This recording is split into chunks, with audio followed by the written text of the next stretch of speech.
hermanos, gusto tenerlos acá y poder compartir con ustedes. Vamos a abrir nuestras Biblias y terminar el capítulo 7 de Juan, del Evangelio de Juan. El libro de los mártires es uno de los libros escritos por un historiador cristiano en el siglo XVI llamado John Fox. John Fox en este libro describe las persecuciones y martirios que ha tenido el pueblo de Dios desde sus inicios. Comienza hablando del martirio de Esteban, continúa allá con Jacobo y va así a lo largo de la historia.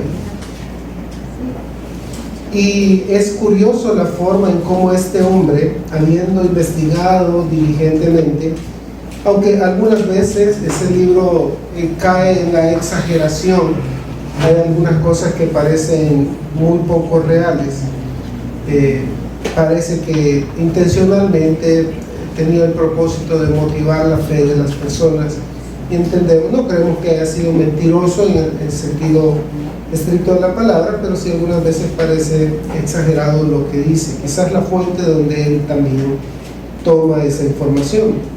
Pero al describirnos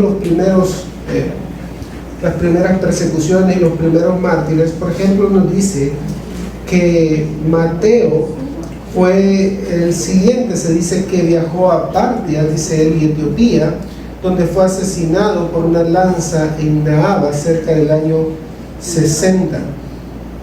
Habla también de Felipe y dice que él fue el primero en ser llamado por el nombre de discípulo. Se dice que trabajó en Asia Superior y murió en Hierápolis, en Frigia, donde fue azotado y después crucificado en el año 54. De Jacobo el menor dice que fue golpeado y apedreado por los judíos y finalmente fue golpeado hasta que se le abrió el cráneo. Matías fue apedreado en Jerusalén y luego decapitado.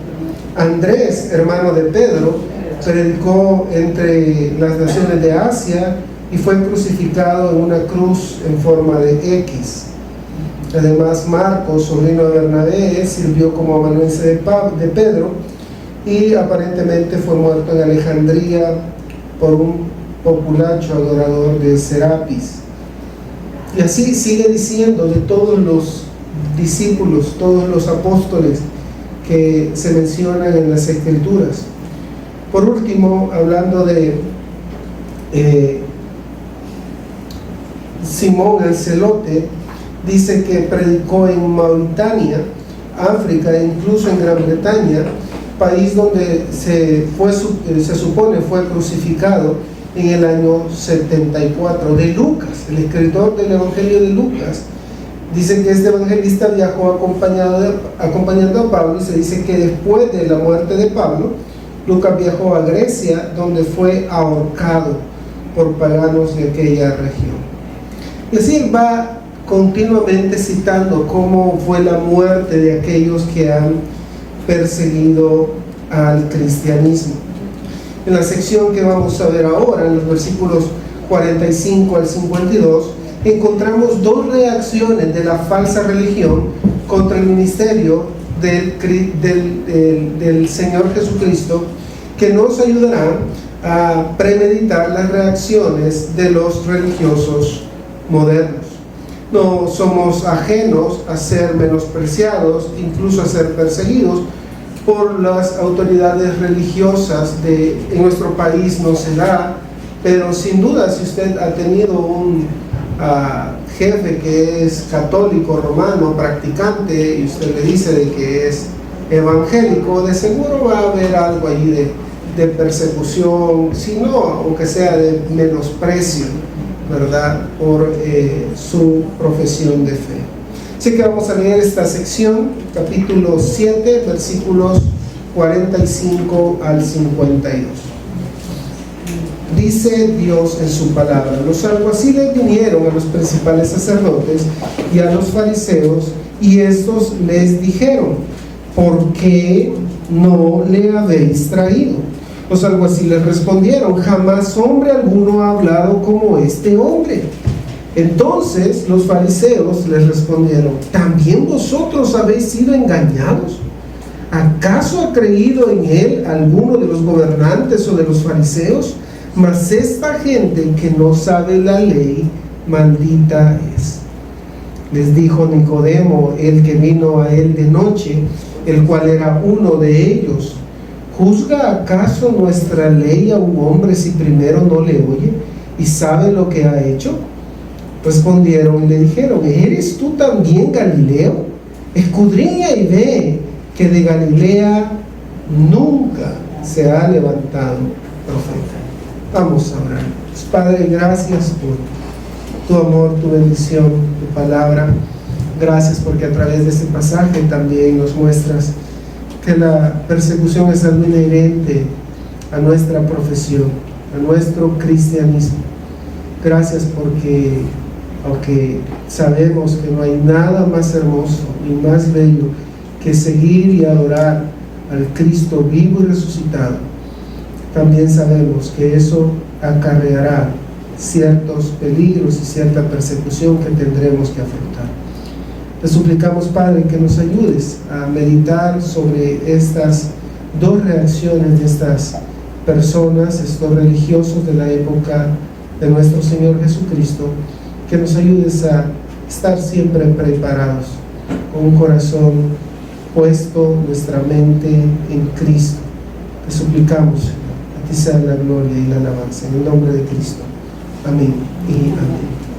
Muy bien, dos reacciones de la falsa religión contra el cristianismo, contra Cristo mismo, que es el originador del cristianismo. En primer lugar, en los versículos 45 al 49, encontramos un desprecio arrogante.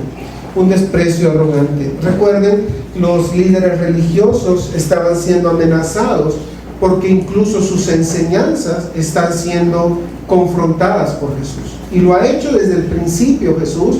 De hecho, en algunas ocasiones en el Evangelio de Juan, recuerdan de que Jesús se enfrenta de manera directa. Y el capítulo 8 va a ser eso también.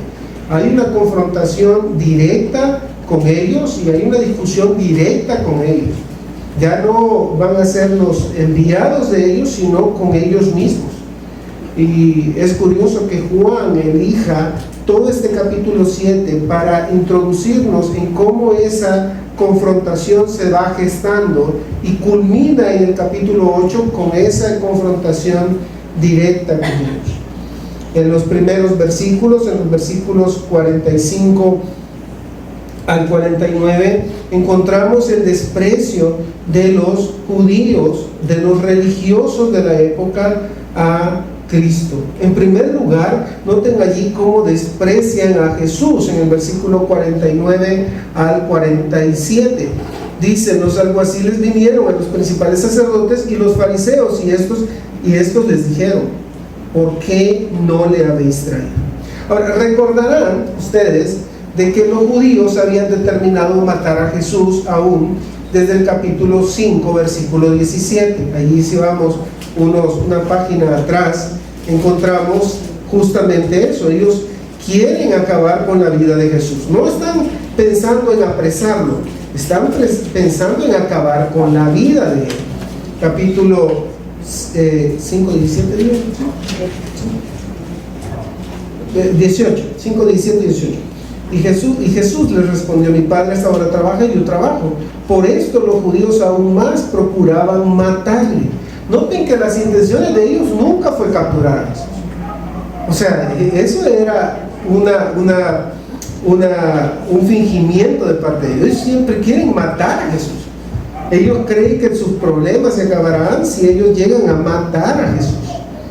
Y luego, más adelante también, en el capítulo 7, versículo 1, la gente también se pregunta eso mismo. 7:1. Después de estas cosas andaba Jesús en Galilea, pues no quería andar en Judea, porque los judíos, noten ahí, procuraban matarle. O sea, están buscando a toda costa acabar con la vida de Jesús. Y eso se hace evidente también en el versículo 32 de ese capítulo, donde dice que los fariseos oyeron a la gente que murmuraba de él estas cosas, y los principales sacerdotes y los fariseos enviaron alguaciles para que le prendiesen. No es posible determinar si estos alguaciles tenían la orden de acabar con Jesús o simplemente de apresarlo. Lo cierto es que cuando estos alguaciles llegan y escuchan a Jesús, hay algo que cambia en ellos. Hay una concepción que se habían hecho de parte de estos líderes religiosos, que es confrontada por las palabras de gracia de este hombre que se llamaba Jesús de Nazaret. Los alguaciles eran levitas, no eran personas ignorantes, habían escuchado las enseñanzas de sus amos, los sumos sacerdotes, el sumo sacerdote Anás, Caifás, y quizás también, seguramente, de todos los fariseos y los escribas. Ellos habían sido adiestrados en el conocimiento de la ley, pero también en el conocimiento de las tradiciones. Y uno de los errores que cometían estos líderes religiosos es que ponían las tradiciones al mismo nivel que las escrituras.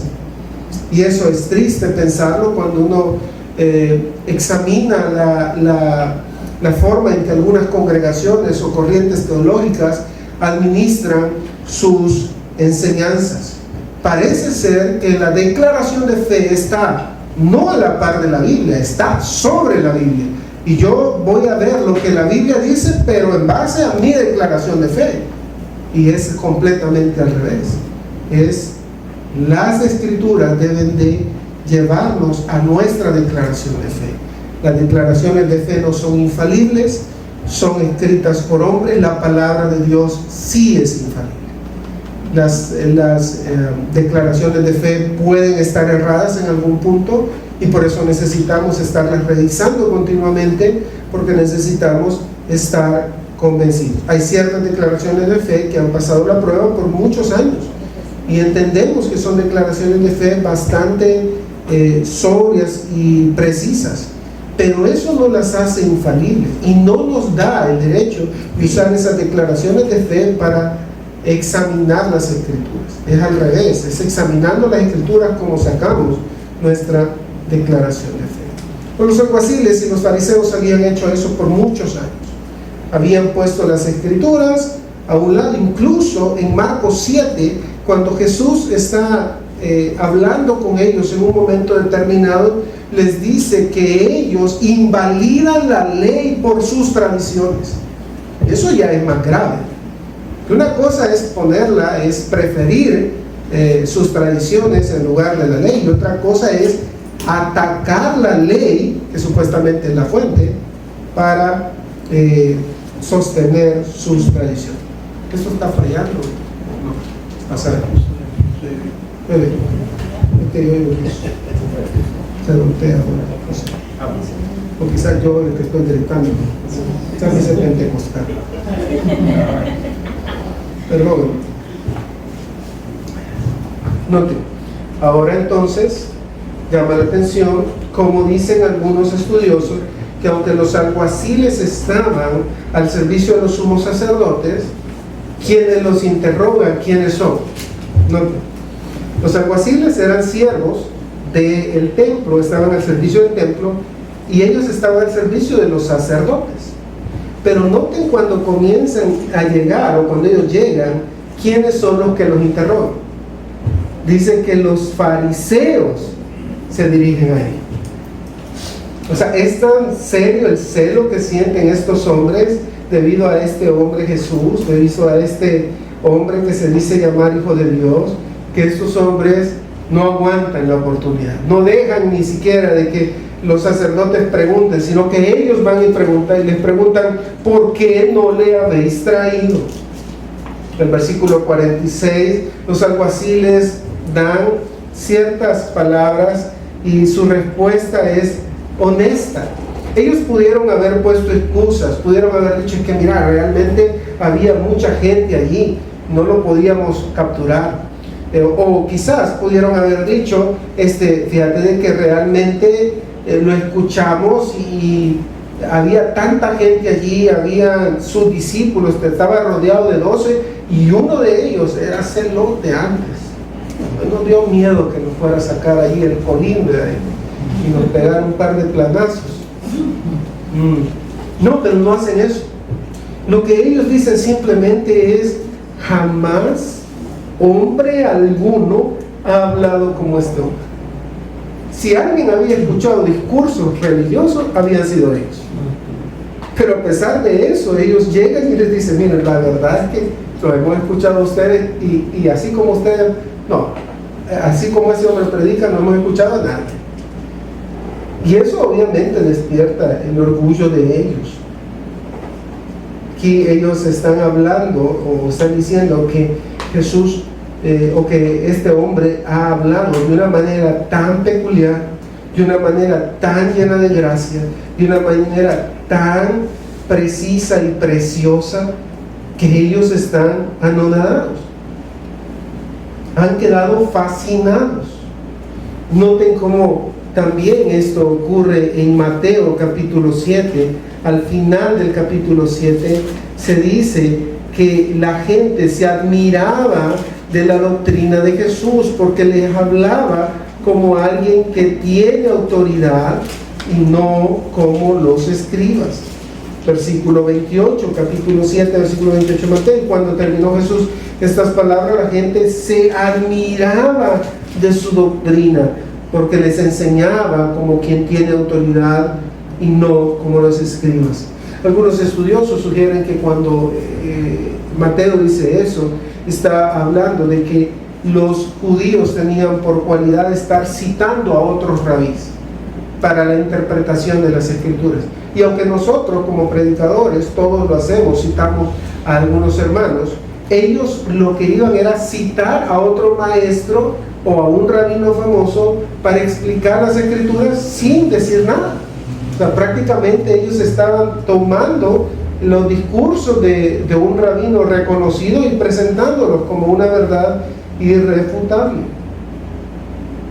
Sin embargo, este hombre habla de una manera tan diferente. Ellos experimentan, como la demás gente, experimentan algo diferente en sus corazones y en sus mentes. Este hombre no está aquí para autoexaltarse. Este hombre no está aquí para hacer gala de su conocimiento. Ese hombre está aquí para hablarles como Dios, como el Dios hecho carne. Está hablando palabras de gracia, palabras de misericordia, está interesado en ellos, está hablándoles la verdad, está dándoles las palabras de Dios. Y resulta curioso cómo esos hombres dicen de que Jesús es totalmente diferente. Ni siquiera se excusan, ni siquiera dicen, bueno, sabemos de que eso va a traer consecuencias. Ellos sabían que eso iba a traer consecuencias. Sabía que no haber cumplido la orden que les habían dado de apresar a Jesús iba a traer consecuencias. Y sin embargo se presentan de una manera valiente, siendo honestos. Hay algo que este hombre tiene y que dice que no hemos escuchado en ninguna parte. Quizás tenían la esperanza de que al decirles eso ellos se interesaran y quisieran escuchar de manera detenida a Jesús. Pero obviamente ellos no están interesados en eso. Ellos no están interesados en escuchar a Jesús, sencillamente quieren sacarlo del juego, sacarlo del camino. La respuesta es implacable de ellos. En el versículo 47 dicen: entonces los fariseos respondieron: ¿también vosotros habéis sido engañados? Esta palabra engañados habéis sido engañados, toda la expresión es un verbo que está en perfecto, es el resultado de una acción y enfatiza de hecho el hecho de que han sido engañados debido a algo que han experimentado ellos antes. Hay un engañador que les ha seducido con sus palabras. Este hombre que habla engaño, habla mentira, les ha confundido. les ha hecho dudar de la verdad que ellos han proclamado por mucho tiempo. El uso de este término conlleva a un asunto de conducir a alguien al error. Por ejemplo, en Mateo 18:12 habla de descarriar a las ovejas, y eso es lo que ellos les están diciendo a los alguaciles. Ustedes han sido o se han dejado guiar al error. Ustedes han escuchado a este hombre y de esa manera han sido guiados al error. No sé cuántos se acuerdan, bueno, antes el Club 700 era medianamente sano, antes, medianamente sano, nunca ha sido sano, pero era pues menos tóxico que ahora. Pero yo recuerdo que antes, si uno se le quedaba viendo, las abuelitas le decían: deja de ver eso, te van a confundir, porque se tenía la idea de que estos hombres eran engañadores, que estos, bueno, algunos de ellos sí, ¿verdad?, son engañadores, pero no todos. Y esa fue la expresión o la intención de ellos también, de los fariseos, de aseverar esto, que la palabra es común. Esta forma intensificada que usa, ellos están resaltando el hecho de la triste condición en la que han quedado desde su punto de vista estos alguaciles, estos servidores, levitas del templo. Los fariseos aquí acusan a los alguaciles, aquellos que mejor conocían sus enseñanzas y tradiciones, de haber sido completamente descarriados de esas tradiciones, de sus enseñanzas que este hombre proclamaba. Sin embargo, es claro que sus tradiciones tienen un fuerte arraigo, no en la verdad, sino en sus concepciones equivocadas y legalistas. Están acusando a Jesús de ser un falso, en otras palabras. Están acusando a Jesús de ser un falso, de hablar mentira, de hablar engaño. Sin embargo, ellos no se habían tomado el tiempo de escucharle con discernimiento. Parece que están más guiados por sus pasiones que por la racionalidad. Sin embargo, los falsos eran ellos mismos. Es irónico que mientras acusan de falsedad, ellos mismos son falsos. Los fariseos eran falsos maestros. No todos, por supuesto, y ahí va a brotar alguien más adelante que no era un falso maestro, era un hombre correcto. Este hombre buscó a Jesús de noche, y buscó porque quería genuinamente saber, fue honesto con Jesús, quería escuchar a este hombre de primera mano. Hendrickson, este escritor cristiano, hablando sobre esto, dice: cuando los oficiales dijeron: jamás hombre alguno ha hablado como este hombre, quisieron decir tan divinamente, con una gracia y verdad tan naturales y por ello tan convincente y eficazmente. Pero los del Sanedrín, sigue diciendo Hendrickson, lo cambian en tan hábilmente con el propósito siniestro de engañar. Así consideraban ellos a Jesús, el Dios hecho carne. Noten cómo su arrogante, su orgulloso corazón está haciendo gala allí de su propio corazón engañoso. Se me perdió esto.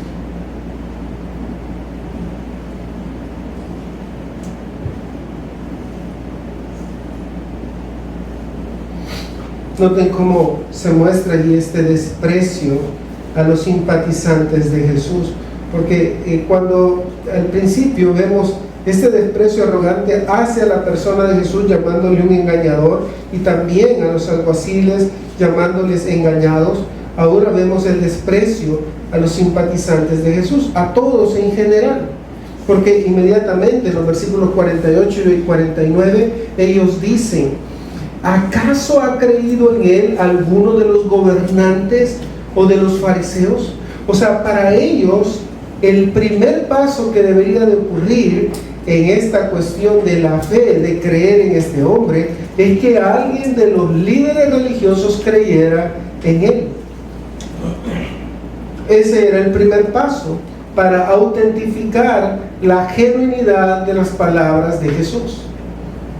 Para ellos, estos hombres que eran los que velaban por la sana doctrina que ellos consideraban, era imperativo de que ellos lo evaluaran primero. Pero están hablando los fariseos. Cuando él habla de gobernantes aquí, probablemente están hablando de los gobernantes políticos. Probablemente podría incluir a los sacerdotes, a los sumos sacerdotes, pero parece que tiene que ver más. De hecho, cuando uno examina la palabra, es más usada para gobernantes civiles. Entonces ellos están pensando, ya, Poncio Pilato, ¿quién ha creído en este hombre? Porque no hemos sabido de él. Su argumento es que ningún gobernante, ni de los fariseos, ha creído en este hombre. Es obvio que aunque Nicodemo estaba allí, no sabían nada de su encuentro con Jesús, y como también Nicodemo podía dar testimonio de las palabras de gracia del mismo Señor Jesucristo. La concepción que tenían del Mesías era la de un guerrero poderoso, que iba a venir y acabaría no solo con los enemigos de Israel, sino con todo el mundo, y establecería a Israel como el pueblo único de Dios. Acabaría con los impíos, con los paganos, con aquellos que no habían reconocido al Dios de Israel y a sus tradiciones. Ellos esperaban a un Mesías así. Ellos esperaban, dicho sea de paso, ellos esperaban al Jesús que aparece en Apocalipsis 19, 11 al 16, al Jesús guerrero, aquel que venía a vencer, a acabar con todos los enemigos. Pero este hombre, si su papá era un carpintero, ¿quién es este hombre? ¿Quién ha creído en él? En el versículo 49, ellos catalogan a la multitud como ignorante de la ley. Dicen, esta multitud, esta gente que no sabe la ley. No es que ellos no supieran algo de la ley. Lo que ellos están diciendo y lo están exaltando aquí es que no conocen con precisión la ley, no saben con exactitud la ley. Esto demostraba su arrogante presuposición en contraste con los gobernantes y fariseos. Esta gente no tenía una preparación rabínica formal, no habían asistido a escuelas rabínicas, sin embargo habían sido cautivadas por las palabras de verdad de Jesús y habían comenzado a sospechar de que habían estado engañados, que habían sido engañados por largo tiempo. Sin embargo, la arrogancia de los fariseos se hace evidente, la forma en cómo consideran a las multitudes como ignorantes, y sin embargo los maestros de la ley eran ellos mismos. Como cuando nuestros hijos, uno dice, no sé a quién saliste. A vos, papá. ¿Por qué sos tan bravo? Siempre andás con el ceño fruncido. Mirate vos en el espejo. Así andamos todo el tiempo. Ellos están diciendo que la gente no sabe la ley, pero ellos eran los maestros de la ley, y por lo tanto era una acusación o autoacusación contra ellos mismos.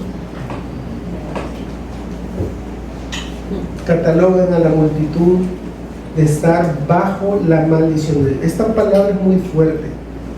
Maldita es. Es increíble hasta dónde llega. Solo se usa una vez más esa palabra con la traducción de anatema, Gálatas 3:10. Y de hecho solo en Gálatas se usa en ese mismo sentido de estar bajo maldición. Ellos consideran de que esta multitud está bajo la ira de Dios, bajo la maldición de Dios. El origen de dicha maldición radicaba en el Antiguo Testamento y específicamente en Deuteronomio, porque en Deuteronomio 27:26 decía: maldito el que no confirmare las palabras de esta ley para hacerlas. Y dirá todo el pueblo: amén. En primer libro de Reyes, capítulo 2, versículo 4, se considera también, o se usa también esta expresión también de cumplir. La idea es que ellos están pensando que la gente que no cumple la ley, que no sabe la ley, que no sostiene la ley, están bajo maldición. Los fariseos afirman que la gente es maldita de Dios por no conocer la ley.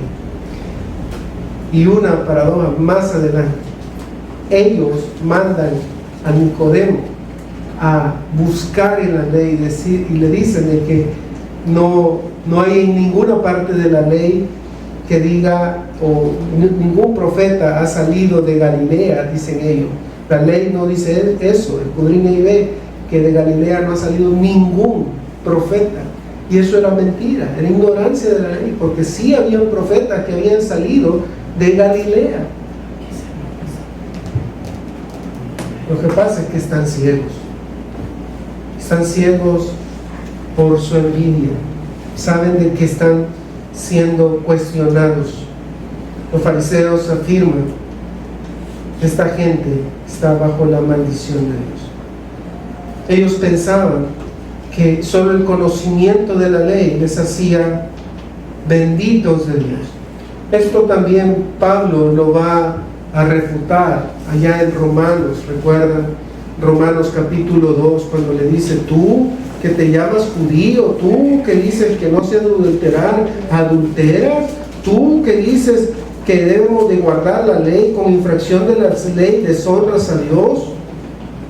Y en el capítulo 2, versículo 5, Pablo agrega: pero por tu dureza y por tu corazón no arrepentido atesoras para ti mismo ira para el día de la ira y de la revelación del justo juicio de Dios, el cual pagará a cada uno conforme a sus obras. Vida eterna a los que perseverando en bien hacer buscan gloria y honra e inmortalidad, pero ira y enojo para los que son contenciosos y no obedecen a la verdad, sino que obedecen a la injusticia.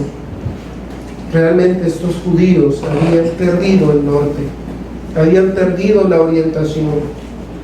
Marcos 7, 9, 13, Jesús los confronta por eso.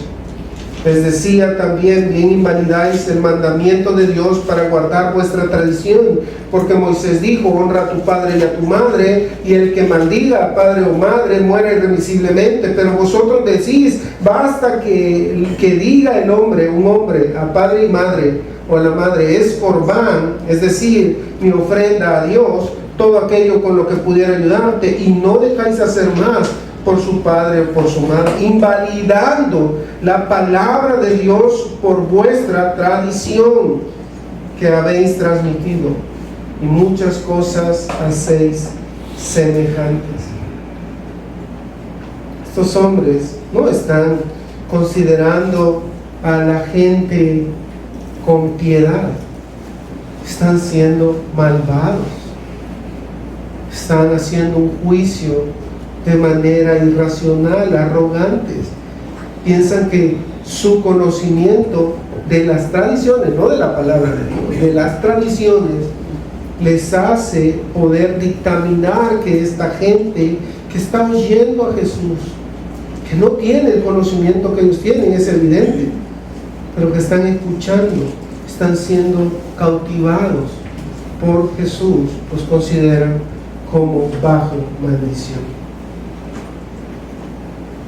A los estudiantes de teología continuamente se nos exhorta a no creer de forma arrogante que somos la última voz de opinión en cuanto a teología. A menudo, sin tener la capacidad técnica ni la piedad de otros siervos de Dios, tendremos a considerarnos superiores a los demás creyentes. Y eso nos pasa a todos los que estudiamos y que hemos estado en un seminario o estamos en un seminario, llevamos cursos avanzados, llega un punto de que todos los demás ignorantes. Yo recuerdo a un hermano querido, muy querido mi hermano, que cuando comenzó a estudiar griego, decía, ignorantes, no saben nada. En una ocasión tuve que recordarle al hermano con amor, con mucho cariño, porque yo sí lo amo. El hermano tuve que decir, hermano, tú debes considerar que tú no eres ni el último ni el primero en ser estudiante de griego. O sea, tú necesitas recordar que hay gente que tal vez no conoce esos idiomas, pero gente que teme a Dios. Y sabemos que las hay, hermano. El cristianismo bíblico no ha sido reducido solo a nosotros, los estudiantes de griego. Nosotros, el Señor nos ha dado el privilegio de conocer un poco más, pero es para explicar mejor la palabra, para entender mejor la palabra, para vivir mejor la palabra. Y eso a mí me confronta continuamente. Señor, yo digo, ya, quizás va a ser el último ciclo, no sé cómo voy a hacer, y viene el Señor y de repente ayuda y me permite seguir estudiando. Y yo digo, bueno, me pongo un poco nervioso porque sé de que mayor conocimiento implica, dijo un hermano ahí, la teología del hombre araña. No, es cierto, al que más se le da, más se le demandará. Eso lo dice la Escritura. Y a nosotros se nos da más. A la iglesia cristiana de gracia de San Salvador se les da más se les demandará. A los pastores que más se les da, más se les demandará. Y eso me ayuda a meditar, y espero que también le ayude a usted. Comenzando desde los emperadores romanos, que consideraron al cristianismo como una creencia irracional. Entre ellos, por ejemplo, Tácito dijo que el cristianismo era una superstición perniciosa. Marco Aurelio llamó al cristianismo como una obstinación irracional. Celso llamó a los cristianos como gente ignorante. Y si somos honestos, esto no es nuevo, esta designación no es nueva. De hecho, Pablo, ¿se acuerdan? Les dice a los corintios, hermanos, hay muchos nobles entre ustedes, sean honestos. Lo más vil del mundo escogió Dios para avergonzar a los fuertes. No hay muchos sabios entre ustedes, no hay muchos capaces. Sean honestos. Y siempre el mundo nos va a tildar a los cristianos que confiamos en Cristo, que confiamos en las Escrituras, como algo menos que gente de las cavernas. No son sofisticados, no tienen en su mente, en su radar, los últimos avances de la ciencia.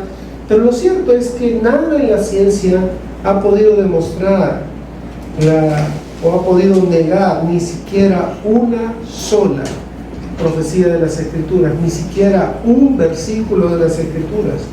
Nunca han podido.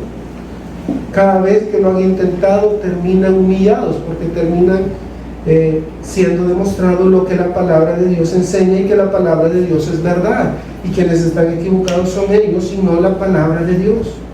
Sin embargo, no es raro que así como estos hombres tratan a las multitudes, nos trate el mundo a nosotros. No debemos de sentir autoconmiseración por eso. Debemos recordar que ese es parte del proceso o de la condición de llamarnos hijos de Dios. Somos creyentes en aquel que fue despreciado, desechado por los hombres. Somos creyentes y somos imitadores de aquel que nos amó y que vivió en este mundo como un hombre sencillo, pero como el Hijo de Dios, en verdad. ¿Te has tenido que enfrentar a esa realidad? Cuando tus familiares te dicen, estudiar teología, no perdas el tiempo en eso. Estudiar algo más productivo, hombre. Yo recuerdo que alguien me dijo una vez, qué lástima, ¿cómo has perdido el tiempo? Bueno, desde tu punto de vista no está bien.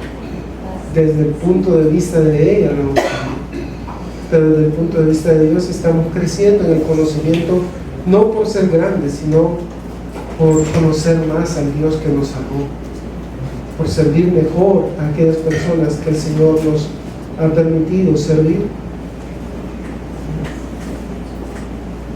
Debemos siempre recordar eso. Estamos considerando entonces en Juan 7, 45 y 52 dos reacciones de la falsa religión ante la persona del Señor Jesucristo, que nos ayudarán a premeditar las reacciones que tendremos que afrontar contra aquellos que son enemigos del Evangelio. Y hemos visto la primera de ellas, que es el desprecio arrogante de los fariseos, ahí primero hacia los alguaciles y segundo hacia la multitud. En segundo lugar, vemos la segunda reacción, es una difamación injusta. Difamación injusta, versículo 50 al 52. Les dijo Nicodemo, el que vino a él de noche, el cual era uno de ellos: ¿juzga acaso nuestra ley a un hombre si primero no le oye y sabe lo que ha hecho? Valientemente Nicodemo aquí alza la voz, toma la palabra y les pregunta, les hace la pregunta incómoda y en medio de esa algarabía que están sintiendo de emociones. Nicodemo toma la palabra y después de haberles escuchado y escucharles en sus arrogantes palabras, sentencias contra la multitud, Nicodemo registra una pregunta. Es curioso que Juan identifica a Nicodemo y cada vez que lo identifica como aquel que había venido a Jesús de noche. Lo hace aquí y lo hace más adelante en Juan capítulo 19, cuando Nicodemo trae una cantidad de mirra y aloes para embalsamar el cuerpo de Jesús. Y siempre lo cita de esa manera: aquel que vino a Jesús de noche. Quizás había más Nicodemos allí, podría ser confundido, o quizás sencillamente está resaltando el hecho de que este hombre había confiado en Cristo, había visitado a Cristo, se había interesado en Cristo desde el principio, más que resaltar algo negativo de Nicodemo. Quizás Juan está resaltando el hecho de que él siempre tenía la inquietud acerca de Jesucristo, de las palabras de Jesucristo. Nicodemo les dice a los hombres: ¿juzga acaso nuestra ley si primero no le oye? ¿No oye a un hombre? Esa palabra que usa aquí como juzga habla de condenar, decretar, comparecer, incluso considerar, dice el diccionario. En Romanos 2:27 se tradujo como condenar, y luego siempre en Romanos 14:5 se usa de hacer diferencia entre día y día, entre juzgar entre día y día. En todos los usos, en los 12 casos del Nuevo Testamento, siempre se traduce como juzgar. Quizás en este contexto podría entenderse mejor de condenar, lo que Nicodemo les está diciendo: ¿condena acaso nuestra ley a un hombre si primero no le oye? Porque antes de condenarlo debían escucharlo, ¿sí? Debían escuchar lo que él tiene que decir.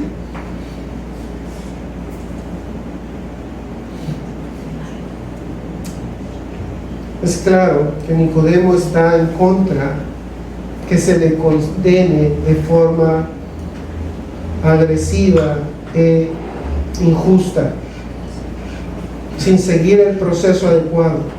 Quizás quiera que ellos lo escuchen primero, como él lo hizo. Y quizás está considerando Nicodemo, si los logra convencer de escucharle, tiene la esperanza que ellos cambien su opinión acerca de él. Y eso es lo que pasa también nosotros. De repente mandamos un disco, una predicación, con la esperanza que aquellos amigos, familiares escuchen. Decimos: Dios quiera que el Señor pueda obrar por medio de ese mensaje, de esa palabra. Escuchen y puedan ser salvados. Nicodemo está En otras palabras, Nicodemo no solo quiere salvar a Jesús del juicio de ellos, sino también está interesado por ellos. Él sabe de que al ser expuestos a la enseñanza de Jesús como Él lo fue, su perspectiva cambiará acerca de Él. Habían cometido una injusticia basados solo en presuposiciones. No estaban siendo justos con el Señor, le habían condenado antes de haberle oído siquiera. En sus juicios preconcebidos habían caído en errores evidentes. ¿No dice la Escritura que del linaje de David y de la aldea de Belén ha de venir el Cristo? Dicen en el 7:42. Y justamente de allí venía.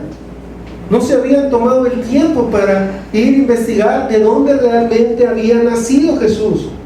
Simplemente habían escuchado a las multitudes decir Jesús de Nazaret. Inmediatamente brotó en ellos la sospecha. León Morris, hablando sobre este versículo, dice: quizás Nicodemo pensó que lo mejor que él podía aportar a la causa de Cristo era que aquellos hombres vieran la debilidad legal de su posicionamiento. De nuevo, la manera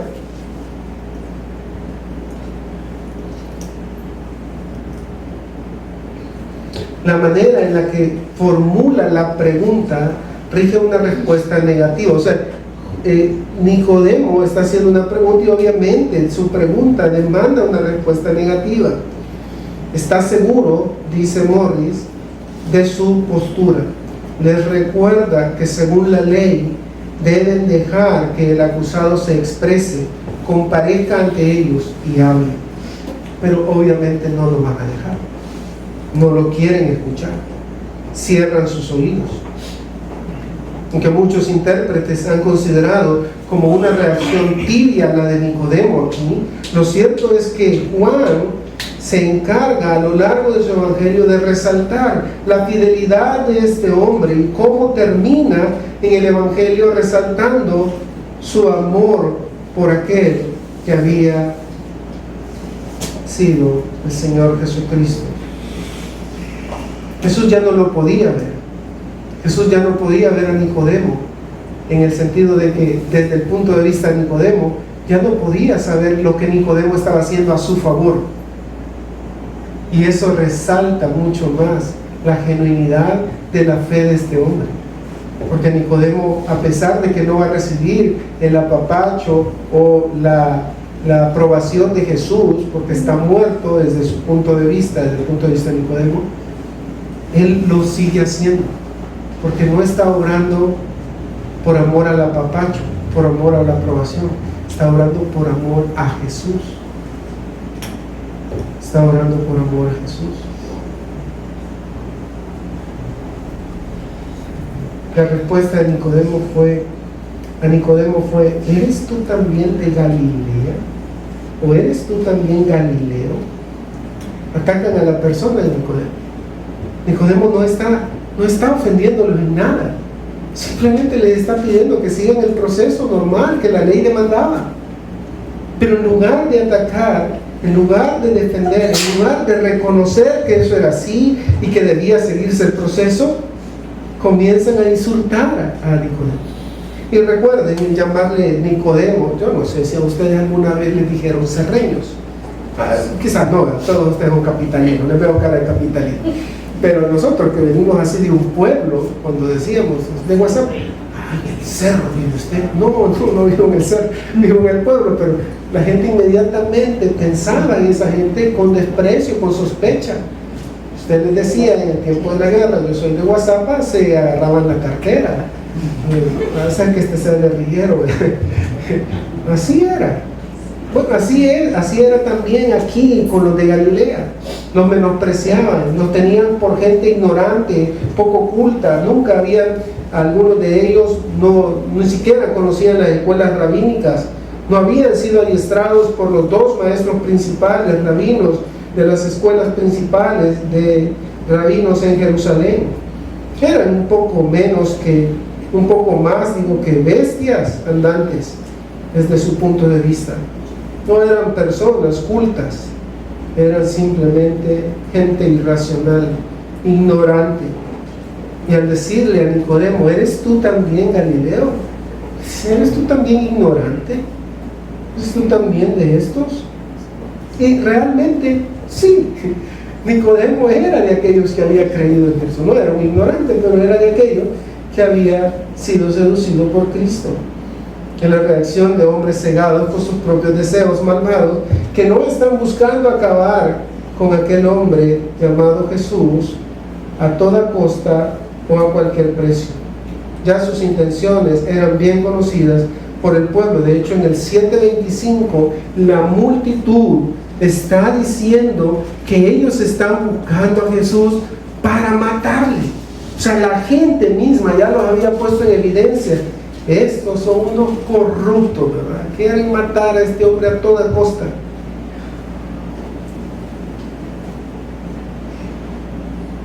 En otras palabras, están burlándose, tratando de hacer sentir mal a Nicodemo, mostrándole que es ignorante, diciéndole que es un ignorante, que cómo es posible que siendo un fariseo sea un maestro de la ley, y de hecho el más grande de los maestros de la ley, no por los labios de los fariseos, sino por los labios de Jesús, porque Jesús en Juan capítulo 3 le dice, eres tú el maestro de Israel, no un maestro, sino el maestro de Israel, y no sabes esto. O sea, tú eres el principal entre los maestros. ¿Cómo es posible que no sepas esto? Sin embargo, aquí los demás fariseos lo están acusando de ser un ignorante. Se niegan a discernir el asunto escrituralmente. Se niegan a discutir el asunto de sus obras de manera justa. Se niegan a aceptar a Jesucristo o reconocerle alguna virtud. Y por eso le dicen y mandan a estudiar a Nicodemo. Versículo 52 en la segunda parte. Le dice, escudriña y ve, dos imperativos ahí. Escudriña y ve que de Galilea nunca se ha levantado profeta. Escudriña habla de examinar, examina con detenimiento. En el Evangelio de Juan, en el capítulo 5, versículo 39, se usa esta expresión también, aunque allá, aunque parece un imperativo, escudriñar las escrituras, porque a vosotros parece que en ellas tenéis la vida eterna. Ese verbo escudriñar allá puede ser tomado tanto en imperativo como en indicativo, que mostraría el hecho de que no es una orden específicamente, sino simplemente está diciendo algo que está pasando, algo que están haciendo ellos, una realidad. Pero aquí sí es un imperativo. Ellos están mandando a Nicodemo a que vuelva a repasar la ley. Escudriña, le dice, la ley, y te darás cuenta que de Galilea no se ha levantado ningún profeta. Y esto suena raro porque uno dice, ¿cómo es que ellos eran maestros de la ley? ¿Cómo era que eran fariseos si no sabían acerca de que habían más profetas saliendo? Un autor explica esto o quita este problema diciendo de que realmente al final esto debería ser traducido, nunca se ha levantado el profeta. El profeta. Y en ese sentido están pensando en el profeta como Moisés. Están pensando no en profetas, sino en el profeta que vendría después de Moisés. Pero esto es poco probable. Esto es poco probable porque no hay ese artículo ahí que podría sustentar eso. También parece la idea de que ellos sencillamente están ignorando las escrituras. Son maestros de la ley deficientes. Y no solo son deficientes, sino que también son orgullosos. Tienen instintos asesinos, quieren matar a Jesús a toda costa. No están interesados en la verdad, están interesados en su reputación. De Galilea no se ha levantado el profeta. Y si uno examina las escrituras del segundo libro de Reyes, capítulo 14, versículo 23, al final del versículo 25, dice, él restauró los límites de Israel desde la entrada de Amad hasta el mar de Arabá, conforme a la palabra de Jehová de Israel, Dios de Israel, la cual le había hablado por su siervo Jonás, hijo de Amitai, profeta que fue de Gat-Efer. Gat-Efer era una tribu de Zabulón y por lo tanto de la región de Galilea. Sin contar de que, por ejemplo, había una ciudad que se llamaba Capernaum, la ciudad de Nahum, el profeta Nahum. Sin contar de que habían algunos rabinos que habían asegurado que ninguna de las tribus se había dejado de no producir profetas. Borcher, un comentarista, dice: los papiros Bodmer parecen sugerir que la lectura podría haber sido el profeta. En tal caso, el argumento de los fariseos podría haber sido un poco más fuerte, pero su santurronería seguía siendo abismal. La lectura, sin embargo, no tiene mucho apoyo adicional, que es lo que decía antes. De manera que sus aseveraciones no solo son injustas, sino también llenas de ignorancia, movidas únicamente por sus celos amargos. No están dispuestos a ceder en este asunto. Este hombre no puede y no debe ser el Mesías. No es que no pueden, no quieren ellos que sea el Mesías. Y eso es interesante. Y eso nos lleva al pensamiento de que realmente mucha gente niega a Jesús, no por falta de evidencia, sencillamente es por necedad. No quieren reconocerlo, no quieren a nadie gobernando sus vidas. Es triste. Cuando examinamos la vida de aquel hombre que sería el precursor del Mesías, vemos también que tuvo que afrontar difamaciones injustas. El hombre llamado Moisés. Moisés, recuerdan, primero por su propio pueblo, por su propia familia y por sus propios hermanos, comenzó a ser señalado. Y algunas veces los señalamientos tenían razón. Aarón y María fueron quienes primero experimentaron o hicieron señalamientos contra Moisés. Luego Coré, el levita, lo acusaron a Moisés de exaltarse sobre el pueblo. Coré se levantó contra Moisés y dijeron: basta ya, ¿por qué os levantáis vosotros sobre la congregación del Señor? En Números 16, 1 al 3 está eso. Datán y Abiram acusaron a Moisés de engaño, fracaso y tiranía. Dijeron: no iremos allá. Es poco que nos hayas sacado de la tierra que fluye leche y miel para hacernos morir en el desierto. ¿Recuerdan? En Números 16, 12, 14. Más adelante, los líderes reconocidos que se unieron a Coré para acusar a Moisés de arrogancia y abuso de autoridad. 250 hombres se juntaron contra Moisés y Aarón y les dijeron: basta ya de ustedes. No ha habido en el periodo de la historia de la iglesia donde, si usted es obediente a la palabra de Dios, no va a sufrir ese tipo de críticas.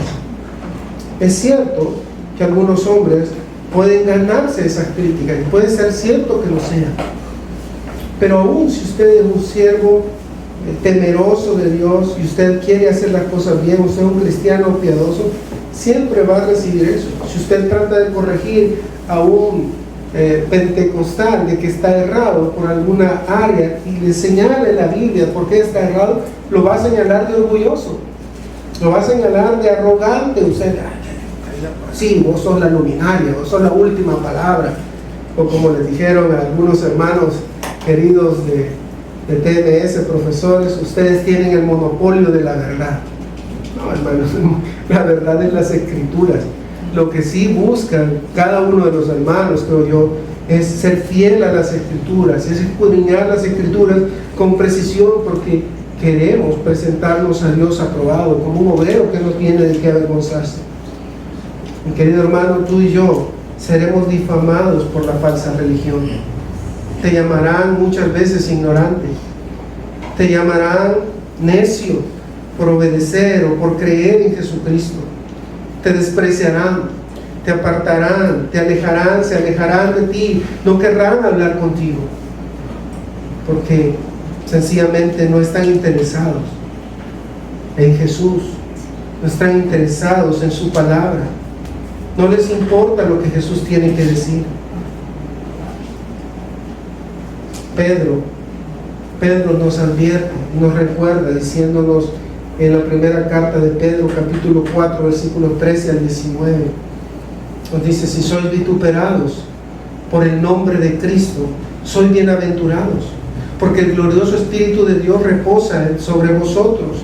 Ciertamente de parte de ellos Él es blasfemado, pero por vosotros es glorificado. Así que ninguno de vosotros padezca como homicida o ladrón o malhechor o por entremeterse en lo ajeno. Pero si alguno padece como cristiano, no se avergüence, sino glorifique a Dios por ello. De modo que los que padecen según la voluntad de Dios encomienden sus almas al fiel Creador y hagan el bien. Tú y yo vamos a ser difamados. Se nos va a acusar de ignorantes, se nos va a acusar de que no sabemos nada, que no conocemos nada. Pero si hay algo que el pueblo de Dios debe de conocer, es su palabra. Si conocemos esto bien, no importa lo que nos digan, no importa las acusaciones que nos digan, porque vamos a estar obedeciendo la palabra de Dios y no las palabras de esos hombres. En Juan capítulo 7, versículos 45 y 52, se nos presentan entonces dos reacciones de la falsa religión ante la persona del Señor Jesucristo, que nos ayudan a premeditar las reacciones que tendremos que afrontar. En primer lugar, el desprecio arrogante. Prepárate para ser despreciado por aquellos que se consideran sabios. Y en segundo lugar, prepárate para ser difamados de manera injusta. No siempre las personas van a decir la verdad sobre ti, sobre lo que tú eres, sobre la fe que tienes. Ni siquiera te querrán escuchar, ni siquiera te querrán darles argumentos, pero es parte de ser seguidores de aquel que derramó su sangre, que fue menospreciado por los hombres y que no le conocieron ni le recibieron. Es parte de ser de nuestra identidad con Cristo, que los hombres nos desconozcan, nos alejen, nos menosprecien, porque somos seguidores de Él. El Señor nos ayude. Vamos a orar. Padre, te damos gracias por el tiempo que nos has dado esta mañana. Gracias por la escuela bíblica. Gracias por la escuela teológica, gracias por fundamentos de la fe, gracias por mis hermanos, Señor. Padre, queremos suplicarte en esta tarde que queremos estar conscientes, Señor, de la batalla que tenemos que afrontar. Pero si algo queremos estar seguros es que te conocemos bien a ti, que conocemos bien tu palabra, que nos apartamos de la maldad, que nos apartamos de lo que tú odias. Suplicamos que tengamos este día domingo, el resto de este día domingo, meditemos en tu palabra, Señor, que el resto de la semana tú ayudes a mis hermanos a glorificar tu nombre en cada área de su vida, Señor. Ruego también por aquellos que están afligidos con diferentes circunstancias, especialmente en este caso por la familia del hermano Víctor Rivera, que tú ayudes, Señor, en esta situación de enfermedad, que tú te glorifiques, y por aquellos que no conocemos su situación específica, Señor, simplemente sabemos de que hay un problema, quisiéramos ayudarlos, pero no, en este momento no se nos ha hecho posible. Ayúdanos, Señor, a ser hombres de tu palabra, seguidores tuyos, valientes, que están dispuestos a sufrir el agravio, el desprecio por tu causa, Señor. Te lo suplicamos en el nombre de Cristo. Amén y amén.